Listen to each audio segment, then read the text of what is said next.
నమస్కారం. ప్రేక్షకులందరికీ శుభోదయం. ఈనాటి శుభయోగం శీర్షికన మౌని అమావాస్య లేదా చొల్లంగి అమావాస్య సందర్భంగా ఎటువంటి విధి విధానాలను పాటించాలో, తద్వారా ఎలాంటి ప్రయోజనాలు సిద్ధింపజేసుకోవచ్చో పరిశీలిద్దాం.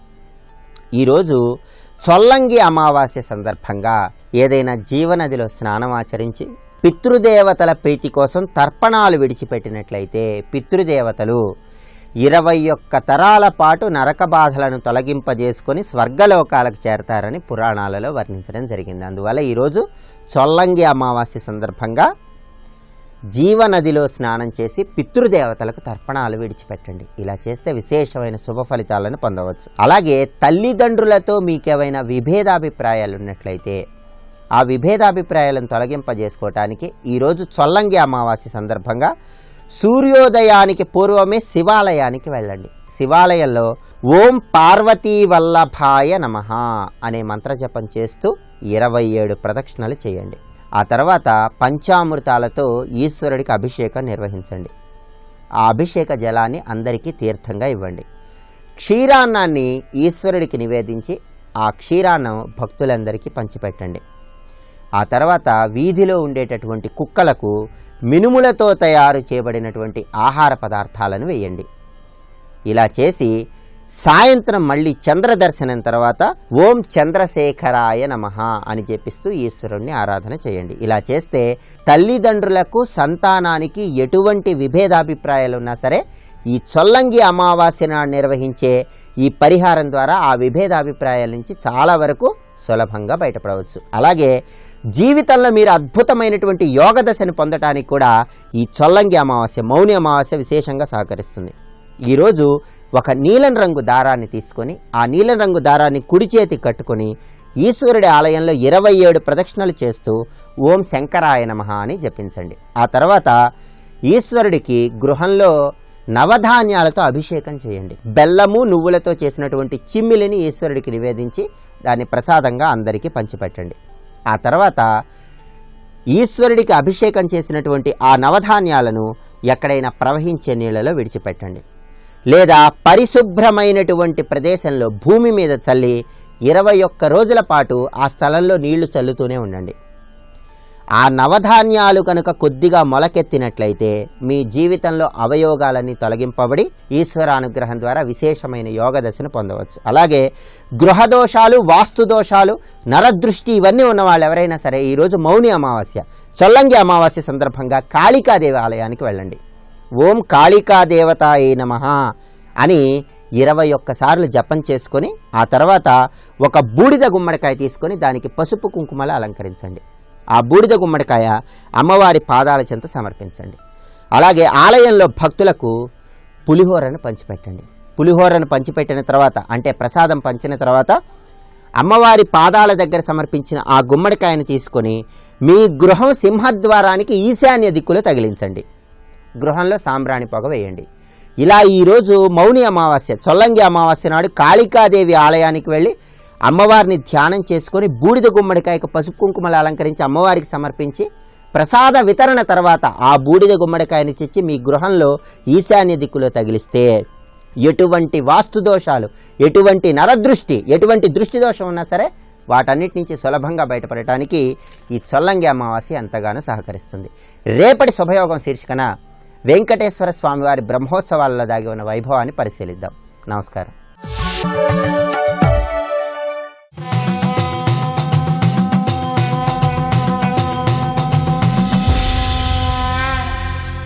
శతక సాహితీ సరస్వతికి నమస్కారం. ఈ రోజు నుండి విద్వత్ కవయిత్రి శ్రీమతి జొన్నలగడ్డ శారదాంబ గారు రచించిన శారదాపతి శతకంలోని కొన్ని పద్యాలను గురించి తెలుసుకుందాం.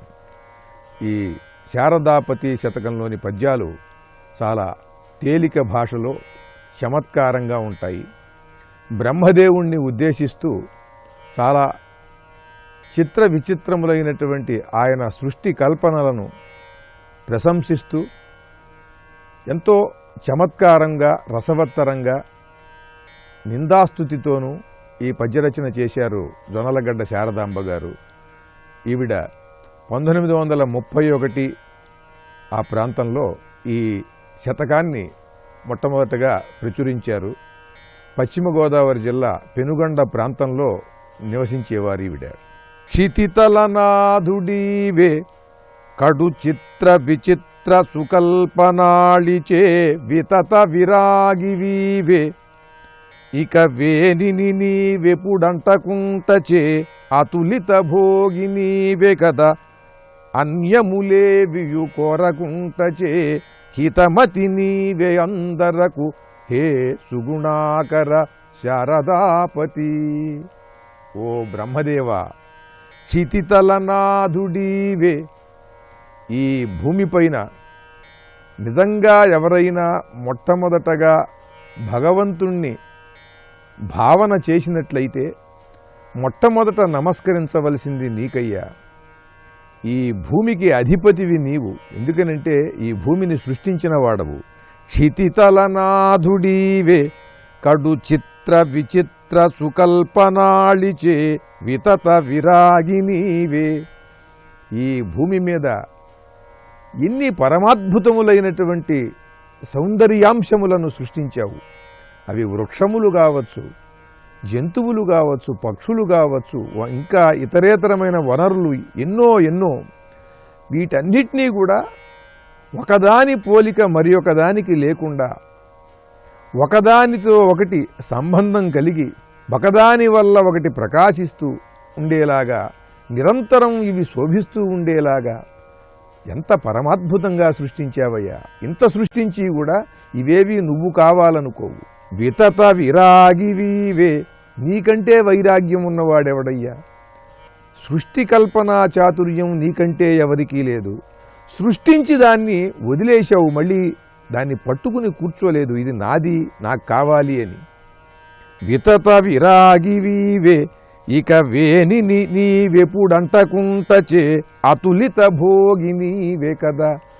ఏదైనా ఇది కావాలి అనుకుంటే దానితో బంధం ఏర్పడుతుంది.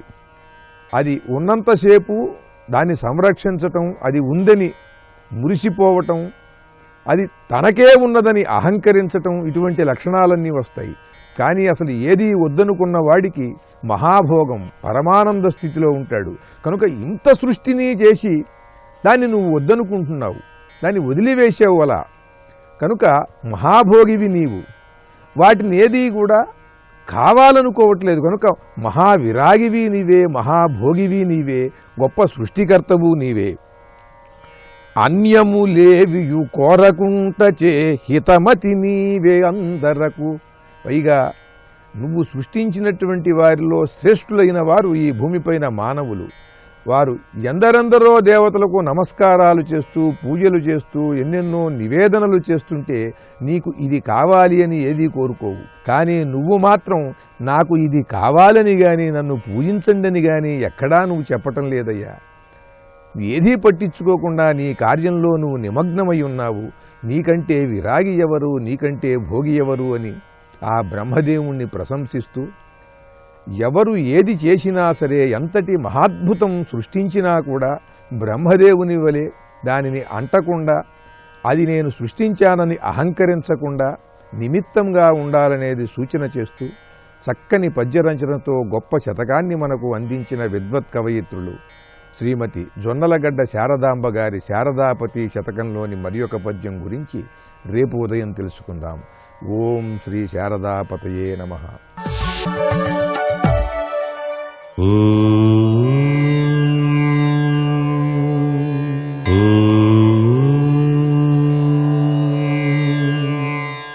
ఓం నమో నారాయణాయ.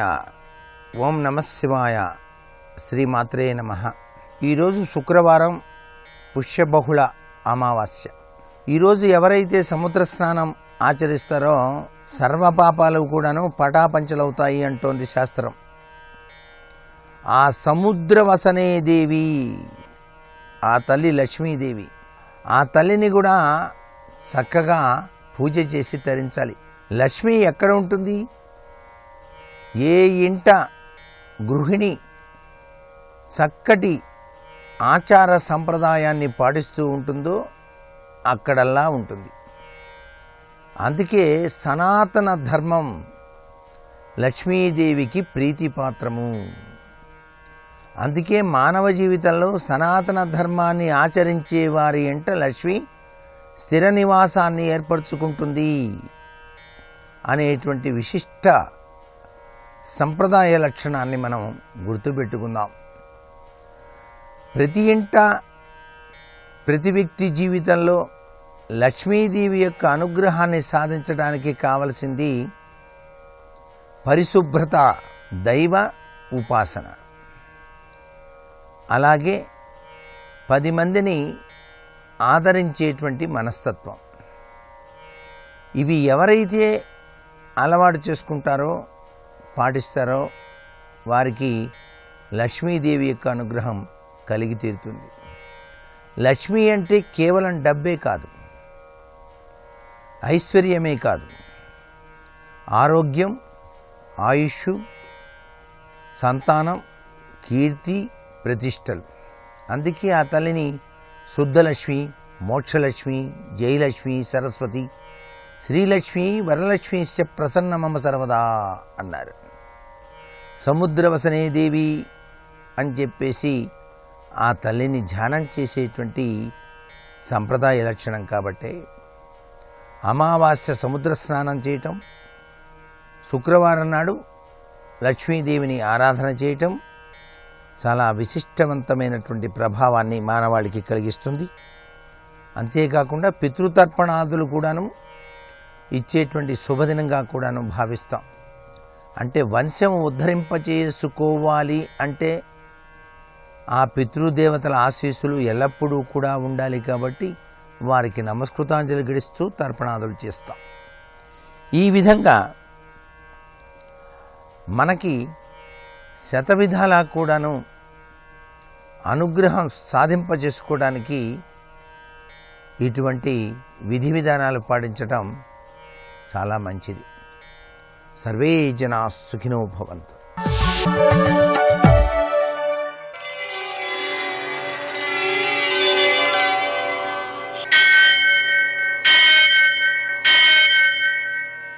సహస్రశీరుషం దేవం విశ్వాక్షం విశ్వశంభువం విశ్వం నారాయణం దేవమక్షరం పరమం పదం విశ్వతః పరమాం నిత్యం విశ్వం నారాయణగుం హరిం విశ్వమేవేదం పురుషస్తద్విశ్వముపజీవతి పదిం విశ్వస్యాత్మేశ్వరం శాశ్వతం శివమచ్యుతం నారాయణం మహాజ్ఞేయం విశ్వాత్మానం పరాయణం.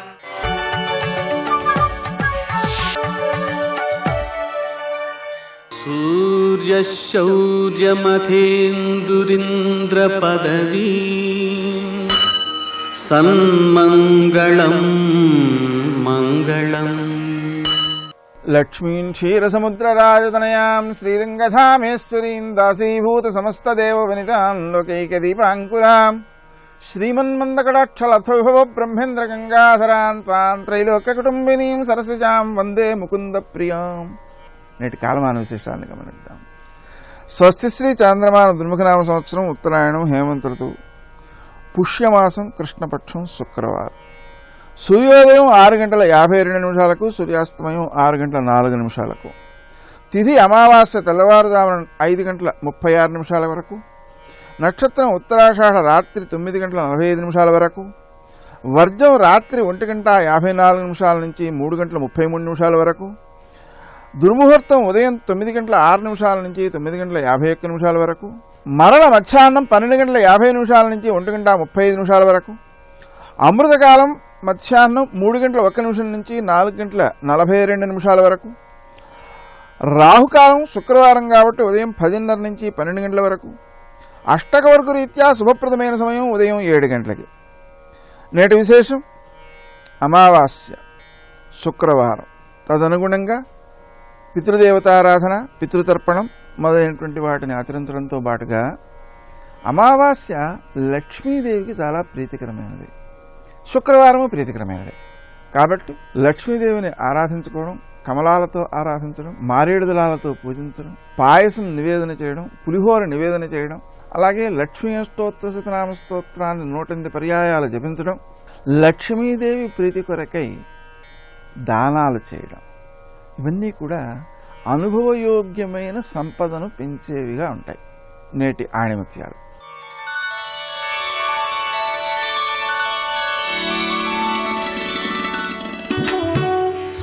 ఒక మంచి ఆలోచనను అంకురంగా వేస్తే ఒక చక్కని చర్య పుష్పిస్తుంది.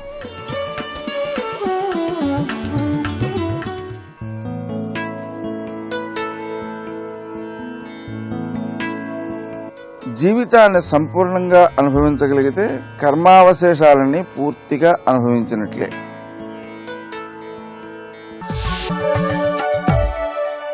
నమస్తే శారదా దేవి కాశ్మీరపురవాసిని త్వామహం ప్రార్థయే నిత్యం విద్యాదానం చ దేహి మే. జ్ఞానం ఒకే రకంగా కనబడుతుందా? అనేక రకాలుగా కనబడుతుంది ఇక్కడ. కనుక సరస్వతి అనేక రూపాలు. ఆ జ్ఞానం యొక్క వ్యక్తీకరణలో కనబడే సౌందర్యాలను అనుసరించి మా అమ్మ అనేక రూపాలు ధరించింది. ఇన్ని రూపాలు ఎన్ని ధరించినా అన్ని మా అమ్మ అని ఎరుకుతో ఏ రూపం చూసి నమస్కరించాలండి ఇక్కడ. అలాగే బౌద్ధులు నీల సరస్వతి అనే తల్లిని ఉపాసన చేస్తారు. ఇవిడే తారాదేవి అని శ్రీ విద్యలో చెప్పబడుతుంది ఇక్కడ. తార అంటే ఓంకార స్థార ప్రణవస్వరూపం అండి, ఇది తెలుసుకోండి. అలాగే మాతంగి అని మరొక తల్లి ఉంది, శ్యామలాదేవి. ఆవిడ సాక్షాత్ జ్ఞానస్వరూపిణి. ఆ తల్లి కాళిదాసుకి కనబడింది, ఆవిడ సరస్వతి. ఎలా కనబడిందంటే మా అమ్మ నాకు బుద్ధి చెప్పడానికి సరస్వతి అయ్యింది అన్నాడు. చూడండి ఎంత బాగుందో ఇక్కడ. మా అమ్మ నాకు బుద్ధి చెప్పడానికి సరస్వతి అయింది. మా అమ్మ నన్ను పోషించడానికి లక్ష్మి అయ్యింది. మా అమ్మ నన్ను తీర్చిదిద్ది రక్షించడానికి దుర్గ అయ్యింది. ఎవరు? మా అమ్మే. కనుక మా అమ్మే 3 రూపాలు. ఇప్పుడు సరస్వతిగా చూసిన మిగిలిన 2 రూపాలు గుర్తుంటాయి. అంటే ఇప్పుడు చదువుతుంది కానీ అవసరమైనప్పుడు పోషించేది ఈవిడే, రక్షించేది ఈవిడే అని స్పృహ ఉంటుంది. అలాగే డబ్బిస్తున్నప్పుడు ఇప్పుడు డబ్బిస్తుంది కానీ ఈవిడే నాకు చదువు చెప్పేదని స్పృహ ఉంటుంది.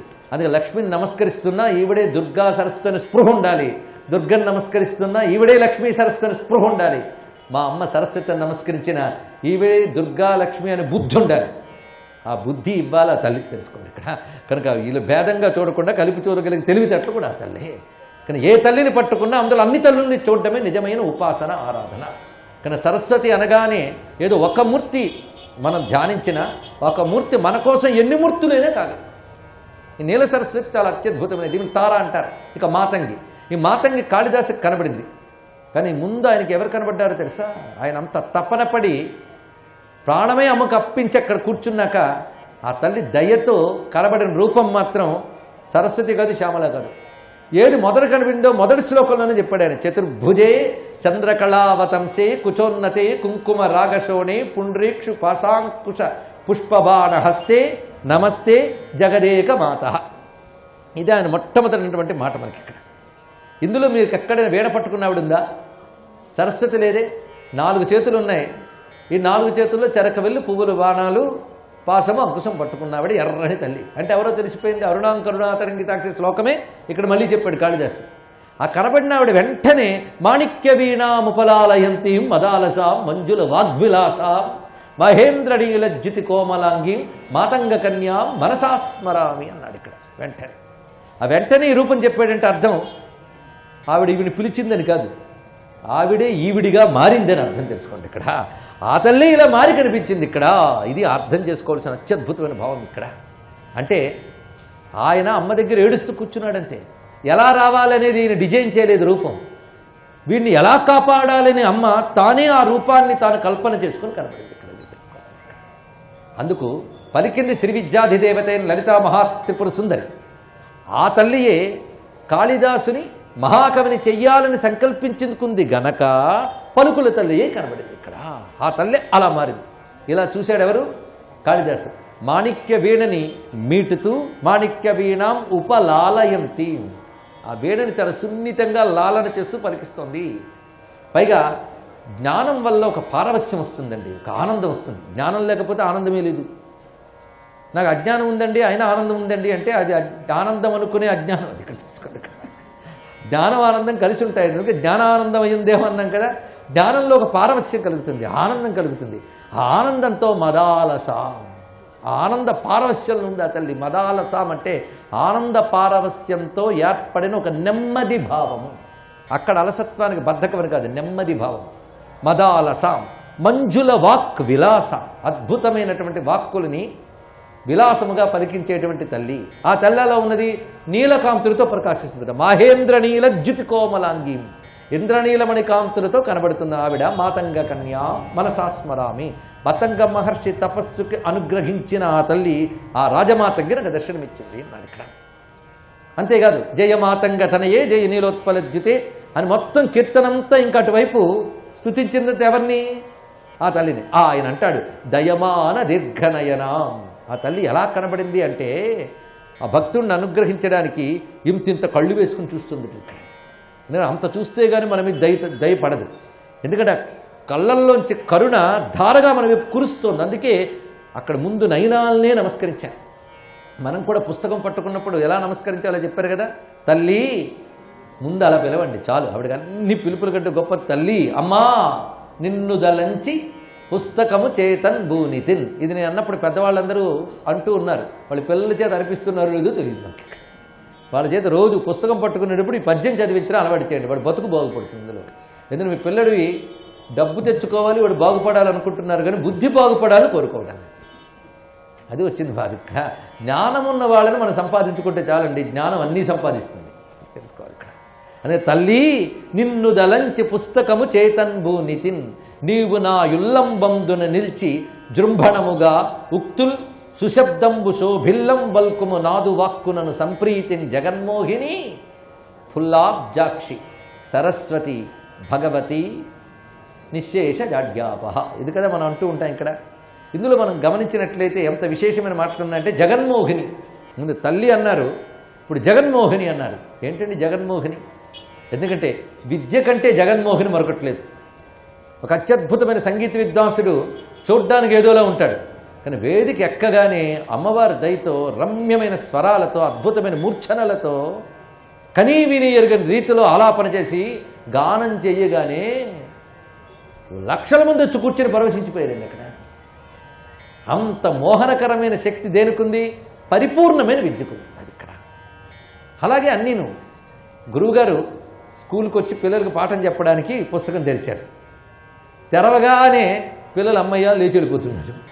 అంటే అర్థం ఏంటి? పిల్లలు కూర్చోబెట్టి చెప్పగలిగే శక్తి ఆయనకి లేదు. కానీ గురువు పిల్లలకి చెప్పాలన్నా వాళ్ళు కూర్చోబెట్టి వినాలనిపించేలా చేయాలి కదా. ఆహా అని వాళ్ళకి స్పష్టంగా అవగతం కావాలి కదా. కనుక వాడికి జగన్మోహిని విద్య కావాలి. కానీ జగన్మోహిని శబ్దానికి ఇంత చూడండి, విద్యకి జగన్మోహనత్వం లేకపోతే ఆ విద్య ఏమీ సాధించలేదు. అందుకని దుర్మార్గానికి జగన్మోహకత్వం అయితే మహాప్రమాదం. విద్యకి జగన్మోహకత్వం కావాలి. కనుక తల్లి నేను పుస్తకం తెరిచి ఏ చదువు చదువుకుంటున్నానో ఆ చదువు వల్ల అందరూ మోహింపబడి దానివల్ల నేను బ్రతకాలి అన్నవారు.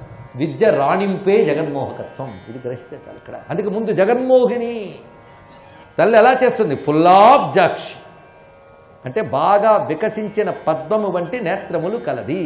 ఎందుకు అంత తెరుచుకు చూస్తున్నావమ్మా అంటే నీపై ఎంతో దయ కురిపించాలి గనక నేను ఎంతో తెరుచుకు చూస్తున్నాను నాయన అంటుంది ఇక్కడ. ఆ మాటనే అంటున్నారు ఇక్కడ కాళిదాసు, దయమాన దీర్ఘనయనాం. నా కోసం ఆ లలితాంబ ఏ రూపం ధరించి వచ్చింది? దేశిక రూపేణ దర్శితాభ్యుదయం.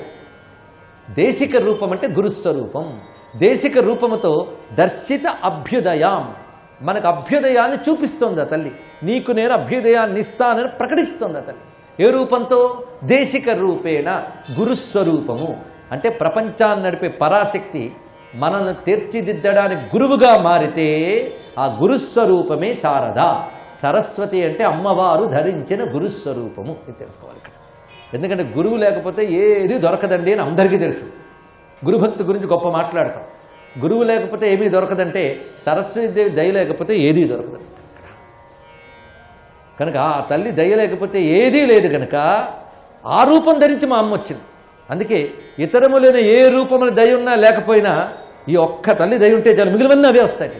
సూర్యుడు ఉదయించాడు, నువ్వు తలుపేసేసుకుంటే సూర్యకాంతి రాదు. అదే తెలుసుకోవాల్సింది. ఇంకా అంతేగాని సూర్యుని మీద కోపగించుకుని వెలుగివ్వడం మానేయలేదు. నువ్వు తలుపేసేసావు, తెలుసుకోండి. దేవతాపచారం అంటే అదే. ఇక్కడ దాన్ని గ్రహించలేకపోవడం, దాన్ని పట్టుకోలేకపోవడం, దాన్ని అవమానించడం, ఇవి జరగరాదు. అందుకే ఎప్పుడు విద్యావేత్తలు కానీ విద్యల్ని కానీ అవమానించరాదు. అలాగే విద్యా చౌర్యములను కొన్ని ఉన్నాయి. అన్నమయ్య కీర్తనలో కూడా చెప్తాడు. అంటే ఎవడిదో గొప్ప భావం ఉంటుంది, అది తీసుకుని వీడు తనది అని చెప్పి చలామణి అయిపోతుంటాడు. ఇవన్నీ సారస్వతాపచారములు. అప్పటికి బాగున్నట్టు కనబడతాయి కానీ తర్వాత దెబ్బతింటారు. అంతేకాదు భగవంతుని వాక్శక్తిని దుర్వినియోగం చేసుకున్నా అది చెప్పాడు ఇక్కడ. అంటే నిందావాక్యాలు మాట్లాడినా, అబద్ధాలు పలికినా, పరుషంగా మాట్లాడినా, అమంగళం మాట్లాడినా ఇవన్నీ వాగ్దోషములు అని అంటారు ఇక్కడ. సర్వం శ్రీ శారదా చరణారవిందార్పణమస్తు. స్వస్తి. ఆదిదేవ నమస్తుభ్యం ప్రసీద మమ భాస్కర దివాకర నమస్తుభ్యం ప్రభాకర నమోస్తుతే సప్తాస్వరథమారూఢం ప్రచండం కశ్యపాత్మజం. ఎంత విన్నారన్నది ప్రధానం కాదు, ఎంత చెప్పానన్నది ప్రధానం కాదు. నేను 5 రోజులు చెప్పినా 50 రోజులు చెప్పినా మీరు నేను పొద్దున్నే సూర్యుడికి నమస్కారం చేయగలిగితే మనందరికీ ఆదిత్య హృదయం వంటపట్టినట్టు. ప్రతిస్పందన శక్తి లోకంలో జీవులకు ఎక్కడి నుంచి వస్తుంది అంటే ఆ సుషుమ్న అనబడేటటువంటి కిరణ సముదాయంలోంచి వస్తుంది. అది ఒకచోట కాదు, అన్ని లోకములలో ఉన్నటువంటి జీవులలో ప్రతిస్పందన శక్తిని పెంచగలిగినటువంటి చైతన్య రాశి నిబిడీకృతమైనటువంటి కిరణ సమూహము సూర్యుడి నుంచి ఏది వెలువడుతుందో దానికి సుషుమ్న అని పేరు. ఆ సుషుమ్న కిరణముల యొక్క రాశి అని పిలుస్తారు. అలాగే 2వ రాశి ఒకటి ఉంటుంది, దాన్ని హరికేశము అని పిలుస్తారు. హరికేశము అనబడేటటువంటి కిరణముల యొక్క సముదాయము ప్రత్యేకించి నక్షత్ర మండలాన్నంతటినీ ప్రకాశింపచేసి స్థిరమైనటువంటి పద్ధతిలో నిలబడి ఉరుసుకోకుండా కదలకుండా అవి అలా ప్రకాశించగలిగి కొన్ని కోట్ల రెట్లు భూమి కన్నా పెద్దవైనా వాటి యొక్క చలనము చేత ఎవరికీ ప్రమాదములు లేకుండా అలా నిలబడగలిగినటువంటి శక్తి ప్రచోదనం చేస్తుంది. అక్కడి నుంచి అందుకు ఆదిత్యుడన్నారు ఆయన. ఇన్ని మంచి గుణాలు ఉన్నాయి కాబట్టే అదితికి ఎంతమంది పిల్లలున్నా ఈయన్నే ఆదిత్యుడన్నారు. తల్లికి ఎంతమంది పిల్లలు పుట్టినా ఎవరు లోకం కోసం పాటుపడ్డాడో వాణ్ణి చూసినప్పుడు కదూ ఏ తల్లి కన్న బిడ్డవరా నాన్న అంటారు. దేవతలందరూ ఆవిడ కొడుకులే ఉండొచ్చు, ఈయనే స్వరపర భేదాలు లేకుండా సమస్త భువనములకు ఉపకారం చేసేవాడు, అందుకే ఆదిత్యుడు. ఆయనలో ఉన్న ఎవరు ఇలా ఉపకారం చేస్తున్నాడో అదిగో ఆ కాంతి మండలాన్ని పురుష రూపంగా లేదా స్త్రీ రూపంగా మీ ఇష్టం ఎలా అయినా సరే ఉపాసన చేయండి, అది హృదయం, ఆదిత్య హృదయం అన్నారు మహర్షి. ఏమి ఋషి ఆ సంబోధన, అసలు ఏమి ఋషివాక్యాలు. కాబట్టి హరికేశము అనబడేటటువంటి కిరణ సముదాయము ద్వారా నక్షత్ర మండలాన్నంతటినీ కూడా స్థిరమైనటువంటి కక్షలలో నిలబెట్టి పోషిస్తూ ఉంటాడు. అలాగే విశ్వకర్మ అనబడేటటువంటి పేరుతో కొంత కిరణ సముదాయం ఉంటుంది. ఈ కిరణ సముదాయాన్నంతటినీ కూడా ఆధారం చేసుకుని ఆయన బుధగ్రహాన్ని పోషిస్తుంటాడు. బుధగ్రహము యొక్క తేజస్సు, బుధగ్రహము యొక్క కదలిక, బుధగ్రహము యొక్క అనుగ్రహ శక్తి సూర్యుడి నుంచి వెళ్ళేటటువంటి విశ్వకర్మ అనేటటువంటి పేరు కలిగినటువంటి కిరణ సముదాయముల వలన పొందుతుంటుంది.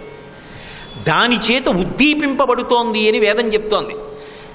అలా ప్రకాశింపచేస్తూ ఉంటాడు. అలాగే విశ్వవ్యచ అని ఒక కిరణ సముదాయమునకు పేరు. ఆ విశ్వవ్యచ అనబడేటటువంటి కిరణ సముదాయం ఏదుందో దాని చేత శుక్రగ్రహాన్ని ప్రకాశింపచేస్తాడు. శుక్రగ్రహం అపారమైనటువంటి శక్తి కలిగినటువంటి గ్రహం. జ్యోతిషరీత్యా కూడా చాలా గొప్ప గ్రహం. మామూలు పౌరాణిక భాషలో అయితే గురువు ఎంత గొప్పవాడో శుక్రుడు అంత గొప్పవాడు. అందుకే బలిచక్రవర్తిని అంతఃస్థానానికి తీసుకెళ్ళగలిగాడు. బృహస్పతి అంతటి వాడు తన కొడుకు కచుడు ఎవరి దగ్గర చదువుకోవాలి అంటే శుక్రాచార్యుల వారి దగ్గరికి పంపించాడు. దేవగురువు కొడుకు కదా నేనెందుకు చెప్తానని చెప్పడం మానేలేదు. పక్షపాతం లేకుండా ఉన్న విద్యనంతటిని చెప్పి మృత సంజీవని విద్యనిచ్చి పంపించాడు.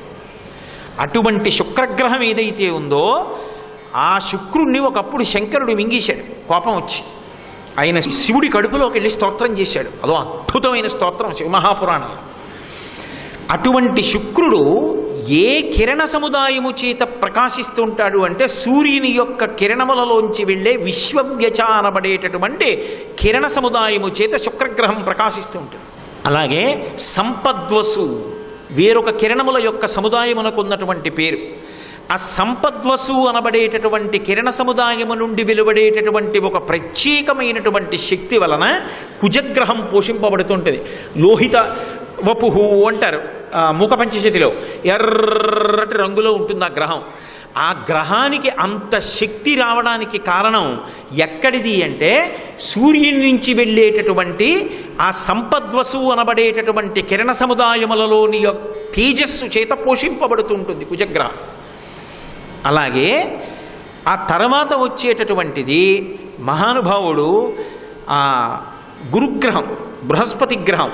అసలు జాతకంలో మిగిలిన గ్రహాలన్నీ ఎలా ఉండనివ్వండి, ఒక్క గురుగ్రహం వీక్షణం బాగుందనుకోండి, మిగిలిన గ్రహాలన్నీ సరిగ్గా చూడకపోయినా బాధలేదు, గురువు ఒక్కడు కాపాడేస్తాడు. గురుగ్రహం ఒక్కటి సరిగ్గా లేదనుకోండి, పాపగ్రహాలకి ఇంత అవకాశం దొరికితే చాలు పడగొడతాయి. గురుగ్రహం కానీ బలహీనపడితే దాన్ని మళ్ళీ బలవత్తరంగా చేసుకోవడానికి సాధనమిచ్చినటువంటి ఘనత ఈ దేశంలో ఒక్క శంకర భగవత్పాదులకే దక్కింది. అందుకిచ్చారు దక్షిణామూర్తి స్తోత్రం. దక్షిణామూర్తి దర్శనం చేసినా, రోజు దక్షిణామూర్తి స్తోత్రం చేసినా వారికి జాతకంలో గురుగ్రహానికి బలం తక్కువగా ఉన్నా కూడా గురుగ్రహం బలాన్ని పుంజుకుంటుందని శాస్త్ర మర్యాద తెలిసిన పెద్దలు చెప్తారు.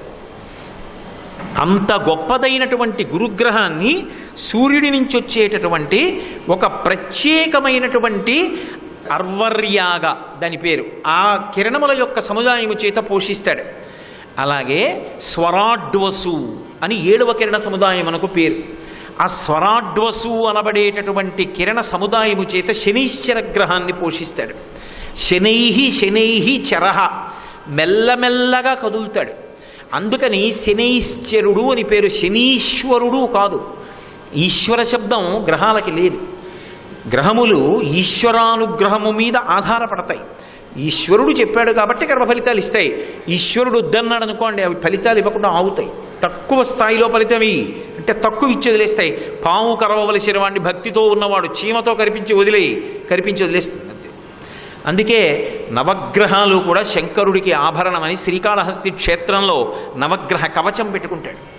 కాబట్టి ఈ 7 రకములైనటువంటి కిరణ సముదాయము చేత జడులైనటువంటి వారి యందు మందబుద్ధి పోగొట్టి వాళ్ళందరూ చైతన్యం పొందేటట్టుగా చేస్తాడు. ఇందులో మళ్ళీ ఒక విశేషం ఉంది, శిశిరధృతి అంటారు. అంటే ఈ చైతన్యం ఇచ్చేటప్పుడు కూడా ఎలాగంటే వాడు మనస్సులతో ప్రతిస్పందించడం కాదు, అసలు వాడి శరీరంలో ఉన్న ఏ అవయవం కదలడానికి ఇష్టపడదు. ప్రయత్నపూర్వకంగా శరీరం ఒక ఉపకారం కోసం, ఒక అనుష్ఠానం కోసం, ఒకటి నేర్చుకోవడం కోసం, అది బడలిపోయినా సరే ఒక ప్రయోజనం కోసమని చెయ్యలేని వాడెవడున్నాడో వాడికి ఇక్కడ బుద్ధి స్థానం నుంచి అరికాలు వరకు చల్లతనం, ఆ మందబుద్ధి వ్యాపించింది అంటారు. అంటే ఇంకా వాడిది మొద్దుబారిపోయిన మందతనం. అలా వాడికి ఇక్కడ పుట్టిన మందబుద్ధి ఏం చేస్తుందంటే ఆ జడత్వం, అసలు వాడి కాళ్ళు చేతులు కూడా కదలమంటే కదపడు, అలా ఉంటాడు సోమరితనం. దాన్ని విరగ్గొట్టగలిగిన కిరణ సముదాయం ఉన్నవాడెవరంటే సూర్యభగవానుడు.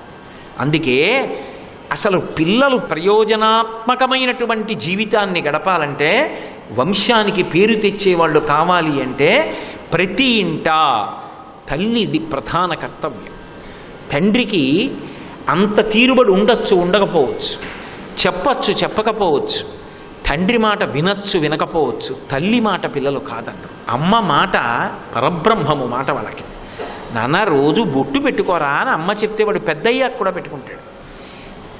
నాన్న నువ్వు రోజు ఒక్కసారి మేడెక్కి సూర్యనారాయణమూర్తికి నమస్కారం చేసి వస్తే తప్ప నేను నీకు పాలు కాచి పట్టుకొచ్చి ఇవ్వను అందనుకోండి అమ్మ. వాడు అమ్మ కోసం మొదలెడతాడు నమస్కారం. ఆ తర్వాత వాడు దేశంలోనే పేరుగాంచినటువంటి మహావిద్వాంసుడో లోకోపకారం అయిన తర్వాత అమ్మ నేర్పిన విద్య అని ప్రతిరోజు సూర్యుడికి నమస్కారం చేస్తాడు. చాలు, ఆయన దిద్దుతాడు. ఇది ఇవాళ అత్యంత అవసరమైనటువంటి విషయం. దానికి ఏం పెద్ద కష్టపడక్కర్లేదు, మనం వెళ్ళక్కర్లేదు, ఆయనే ప్రతి ఇంటికి వస్తాడు. ఒక్కసారి ఆ తూర్పు దిక్కుకు తిరిగి అసలు ఆ సూర్యోదయం ఎంత చైతన్య దీప్తి అండి! లోకములోని ప్రాణులన్నీ ఉత్సాహాన్ని పొందేటటువంటి సమయం. తిక్కన గారు భారతంలో వర్ణిస్తారు, నీరజాకరములు నిష్టయై చేసిన భవ్యతపంబు ఫలమనంగా దినసముఖాకినందిత చక్రయుగ్మకంబులయనురాగంపు బ్రువనంగా హరిహర బ్రహ్మ మహానుభావంబులొక్కటింకాగరగిన గట్టియనగా అతుల వేదత్రయలతికాచయము పెనుబొందన్ పుట్టెడు మూల కందమనగా అఖిల జగముల కందెర ఎగుచు జనసమాజ కరపుట హృదయ సరోజములకు ముకుళనంబును జృంభణంబును నర్చి భానుబింబంబు పూర్వాద్రిపై వెలింగే అంటారు. ఆ పూర్వాద్రి మీద వెలుగుతాడు. ఆ తూర్పు కొండ మీద ఆయన వెలుగుతుంటేట ఎంత దీప్తి, ఎంత చైతన్యం అంటే నీరజాకరములు నిష్టయై చేసిన భవ్యతపంబు ఫలమనంగా. నిష్టతో తపస్సు చేస్తున్నాడు అనుకోండి, ఇలా పెట్టి ఉంటాడు, ఇలా రెండు చేతులు ముడుచుకుని ఉంటాయి. భగవంతుడి దర్శనం అయిందనుకోండి, అబ్బా అని ఇలా అంటాడు, స్వామి రెండు కన్నులతో నిన్ను చూశాను, ఇక నోటితో మాట్లాడదు. చూపుల శ్రీపతి రూపము నాపోవక త్రావి త్రావి హర్షోద్ధతయై వాపుచ్చి మంద మధురాలాపంబల పగడనదిది లక్ష్మీనాథున్ అంటారు పోతన గారు. అలా ఇలా రెండు చేతులు ఇలా పెట్టి ఆనందంతో మురిసిపోతుంటాడంతే. అలా రాత్రంతా పద్మాలు ఇలా మొగ్గలై ఇలా పెట్టి, హే భగవన్ సూర్యనారాయణమూర్తి ఎప్పుడొస్తావు ఎప్పుడొస్తావు ఎప్పుడొస్తావు అని ఎదురు చూస్తాయిట. ఆ బాలభానుడి కిరణం సూర్యోదయం అవగానే వచ్చి ఇలా తగులుతుంది. తగలగానే ఇలా విచ్చుకుంటుంది, అబ్బా స్వామివారు వచ్చేసారమ్మయ్యా అని. అలా అవి రాత్రంతా చేసిన తపస్సుకి ఫలితంగా వాటిని అనుగ్రహించాడా అన్నట్టుగా వచ్చేట. నీరజాకరములు నిష్టయై చేసిన భవ్యతపంబు ఫలమనంగా దినసముఖాకి నందిత చక్రయుగ్మకంబులయనురాగంపు బ్రువనంగా. చక్రవాక పక్షులకి భార్యాభర్తలకి ఒండూరుల మీద విశేషమైన ప్రీతి. కానీ వాటికి ఉన్నటువంటి బలహీనత ఏమిటి అంటే చీకటి పడితే వాటికి కళ్ళు కనపడం. అందుకని చీకటి పడగానే అవి ఆడపక్షి భర్తని కనిపెట్టలేదు, మగపక్షి భార్యని కనిపెట్టలేదు, కళ్ళు లేవు కదూ. ఎగిరి వెడితే ఎక్కడ ఏ ముళ్ళల్లోనూ ఇరుక్కుంటామని భయం. అందుకని ఓ చెట్టు మీద కూర్చుని భార్య అరుస్తూ ఉంటుంది, ఓ చెట్టు మీద కూర్చుని భర్త అరుస్తూ ఉంటాడు. కానీ ఇక్కడెక్కడో ఉన్నాడు అని వినిపించినా ఇది ఎగిరి వెళ్ళలేదు, అది ఎగిరి రాలేదు. అందుకని అలా రాత్రల్లా ఏడుస్తూనే ఉంటాయి. అలా వాటి ఏడుపు విని విని విని విని విని విని ఆ భార్యాభర్తలు కలుసుకుని సంతోషిస్తారు. నువ్వేమిటి అతల బాగుని చీకటిని తోసి అవతల బారేసి ఉదయించి చక్రవాక పక్షులు కలుసుకునేటట్టు చేశాడా, వాటి అనురాగం పండేటట్టు చేశాడా అన్నట్టుగా ఉదయించేట. సర్వం శ్రీ ఉమామహేశ్వర పరబ్రహ్మార్పణమస్తు. స్వస్తి.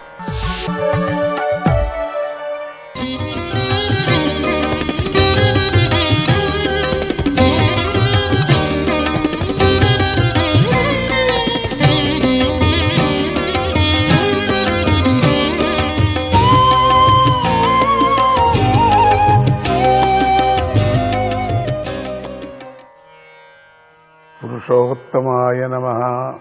హిరణ్యకశిపుడు ఇట్లా చెప్తున్నాడు, గుణకార్యాలైన విషయాల కారణంగా మనస్సు చలించినప్పుడు ఏ వికారాలు లేనిది అయినా ఆత్మ మనస్సుతో సమానంగా వికారాలు కలిగి ఉన్నట్లు భాషిస్తుంది. కానీ మనస్సు ఎప్పటికీ వికారము కలగలేదు. మనస్సు వికారం కలిగిపోతే ఏముంది అక్కడ? పరమాత్ముడు లేచిపోతున్నాడు. మనస్సు ఏ వికారం ఉండదు ఎప్పటికీ. మనం అట్లా అనుకుంటాం, ఏమండి నా మనసు బాగాలేదు. నీ మనసు నీ చేతిలో ఉందా? ఏం బాగలేదండి. నువ్వు బుద్ధి బాగలేదు, నీ బుద్ధి బాగా ఉంటే ఆహా ఎంత ప్రశాంతంగా ఉందండి నా మనస్సు ఈరోజు. అంత అపవాదం మనస్సు మీద, మంచిది చేయదు చెడ్డది చేయదు పాపం. అంటే మనస్సు చలించినప్పుడు ఏ వికారాలు లేనిది అయినా ఆత్మ మనస్సుతో సమానంగా వికారాలు కలిగి ఉన్నట్లు భాషిస్తుంది. ఆ భావన పొందుతూ ఉంటుంది అది. కానీ రైజ్ అక్కడ వాస్తవంలో దేహాదులతో ఏ సంబంధము లేకపోయినా ఉన్నట్లుగానే భాషిస్తుంది. అస్సలు ఆ మనస్సు అనేది కనపడదు, లేదు. అదే పరమాత్ముడు సర్వసాక్షిగా ఉంటుంది, ఏం చేయదు అది. అట్లా చూస్తూ ఉంటుంది. సర్వవ్యాపిగా ఉన్నది అది. సర్వవ్యాపిగా ఉండేది మనం ఏమంటున్నాం? మాటికి మనస్సు అనం, పరమాత్మ అంటున్నాం అంతే. పరమాత్మ అంటే ఏమి? దాని అర్థము పర ఆత్మ అంటే ఏమిటి? కనపడనటువంటి ఆత్మరూపమైనటువంటి పరమాత్ముడు. కనపడదు. అది దానికి ఏదో అయింది అనుకుంటాం మనం. అందుకని ఇక్కడ మనస్సు అజ్ఞానంతో ఉన్నట్లుగా భాసం చేస్తూ ఉంటుంది. ఎప్పటికైనా శరీరంలో నుంచి వెళ్ళిపోయేటువంటి జీవుడు, వాణ్ణి మనం ఏం చేసినా బతికించుకోలేము. వాస్తవంలో దేహాదులతో, ఇంద్రియాలతో కానీ దేహాదులతో కానీ ఏ సంబంధము లేకపోయినా, సంబంధమే లేదు, ఉన్నట్లుగానే భాషిస్తుంది అది. మనం దాని మీద అపవాదం వేస్తున్నాం. అమ్మా నా మనసు బాగాలేదండి, చాలా నొప్పిగా ఉందండి, కానీ మనసు ఏమీ బాగాలేదండి. అక్కడ భేదభావం చూపిస్తున్నాం, అయినప్పటికీ మనం తెలుసుకోలేకపోతున్నాం, అంటగడుతున్నాం మనం. అందుకని ఇక్కడ బుద్ధివంతులైన వాళ్ళు ఎంత నొప్పి ఉండినప్పటికీ కూడా మనసుతో హాయిగా నవ్వుతూ ఉంటారు. వాళ్ళ పాదాలకి అభివందనం వాళ్ళకి చేయాల్సిందే మనం. ఎంత గట్టి మనస్సు వాళ్ళకి అంటే బుద్ధి ఏమి లేకపోయినా కూడా వాళ్ళు నవ్వుతూ ఉంటారు. తెలుసు ఎట్లయినా వెళ్ళిపోతామని. బాధ ఎందుకు పడాలా, అయ్యో అప్పో అబ్బో అని. సంబంధం లేకపోయినా కూడా అదే భాషిస్తూ ఉంటుంది, దాని మీద అపవాదం వేస్తూ ఉంటుంది. అజ్ఞానంతో బంధం ఉన్నట్లుగానే కనిపిస్తూ ఉంది. ఇటువంటి అధ్యాస పట్టనే ఆత్మ తన స్వరూపం కంటే భిన్నంగా ఉన్నట్లుగా కనిపిస్తుంది. భిన్నంగా ఉంటుంది ఆత్మస్వరూపం అనేటువంటిది, కనిపిస్తుంది. ప్రియ అప్రియమైన వస్తువులతో సంయోగ వియోగాలు కలదిగా కనిపిస్తూ ఉంటుంది. ఇది చాలా తీయగా ఉంది, ఇది చాలా చేదుగా, దాన్ని అనిపిస్తూ ఉంటుంది. అక్కడ చేదు నీ మనస్సే రుచి చూస్తుండేది, తీయ అనేది అంతా నీ ఒక బుద్ధితో రూపమైనటువంటిదే చూస్తూ ఉంది. కానీ ఇక్కడ పరమాత్మ చూడటం లేదు. ఇక్కడ పరమాత్మ చేదు ఒకటే కదా, మరి తీపి ఒకటే కదా, ఆయనకు రోగము ఒకటే కదా, ఆరోగ్యం ఒకటే కదా. ఎప్పుడూ సత్వగుణంతో నిండిపోయినటువంటి వాడు పరమాత్ముడు. నువ్వు పరమాత్ముడి మీద ఎందుకు అపవాదం పెడతావు? నాకెందుకప్పా ఈ కట్టం ఇచ్చావు అని. వాడిచ్చాడా? నువ్వు తెచ్చుకున్నావు. అట్లా మాత్రం జ్ఞాపకం పెట్టుకోండి మీరు. యముడితో వెళ్ళేటువంటిది కూడా పరమాత్మ కాదు. అక్కడ నీ ప్రియమైనటువంటి ఒక మనస్సుతో సంబంధించిన బుద్ధి సూక్ష్మ రూపం వెళుతుంది. అక్కడ సంకల్పానుసారంగా ఇంకొక శరీరం కూడా తీసుకోగలదు. అక్కడ అనుభవించినట్టుగా ఇక్కడ అనుభవించలేదా? నువ్వు పరమాత్ముడు అనుభవించినట్టుగా అనుకున్నావు కదా, ఇప్పుడు కూడా అనుకో. అట్లా ఆ పాపాన్ని నేను అనుభవిస్తున్నాను అనుకో. ఇది వేరే అది వేరే అనుకున్నావా? రెండు ఒకటే. ఇప్పుడు ఎక్కడ భ్రమరూపంగా ప్రపంచమే తిరుగుతుందని నువ్వు ప్రదక్షిణ చేసినప్పటికీ అనుకున్నావో, నా మనస్సు పాడైపోయింది, నా మనస్సు పాడు చేశారు వీళ్ళు అని అంటున్నావో, పరమాత్ముడి మీద నువ్వు అపవాదం వేస్తున్నావు. నీ బుద్ధి పాడైపోయింది. అది నీ బుద్ధి నువ్వు తెచ్చుకుంది. అది నీ బుద్ధి, నీ కర్మ అది. అందుకని అక్కడ కూడా అత్యంత సూక్ష్మమైనటువంటి నీ బుద్ధి వెళ్ళినప్పుడు, అక్కడ జమధర్మరాయి తీసుకువెళ్ళినప్పుడు భ్రమరూపమైనటువంటి ఇంకొక శరీరాన్ని కల్పించాడు అక్కడ. లేకపోతే నీకు అదే రూపంతో చెప్పాలి కదా, తిరగ అట్లనే పెట్టాలి కదా.